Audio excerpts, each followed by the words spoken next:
আসসালামু আলাইকুম ওয়া রাহমাতুল্লাহি ওয়া বারাকাতুহু।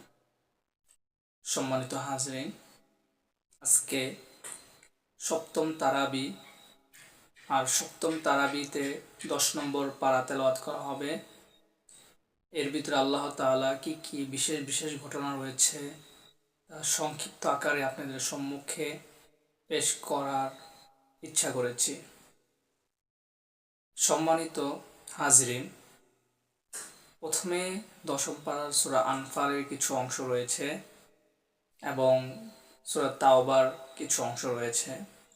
সূরা আনফালের ভিতরে বদর যুদ্ধের কথা উল্লেখ করা রয়েছে এবং সেখানে মুসলমানদের বিজয়ের কথা উল্লেখ রয়েছে। 42 সূরা আনফালের 42 থেকে 51 নম্বর আয়াত পর্যন্ত। তারপর পরপরই বনু কুরাইজা এবং বনি নজিরের মুসলমানদের সাথে তারা যে গাদ্দারি করেছিল সেই বিষয়টি উল্লেখ করা রয়েছে সূরা আনফালের 56 আয়াত থেকে 58 নং আয়াত পর্যন্ত। তারা মুসলমানদের সাথে যেই খারাপ আচরণ করেছে তাদের কি রকম শাস্তি হয়েছে এই সম্পর্কে আল্লাহ তাআলা এই আয়াতগুলোর ভিতরে উল্লেখ করেছেন। তারপর সূরা তাওবার ভিতরে হুনাইনের যুদ্ধের ঘটনা উল্লেখ করা হয়েছে। আমরা জানি 8ম হিজরিতে মক্কা বিজয়ের পরই রাসূলুল্লাহ সাল্লাল্লাহু আলাইহি ওয়াসাল্লাম হুনাইনের উদ্দেশ্যে রওনা দেন।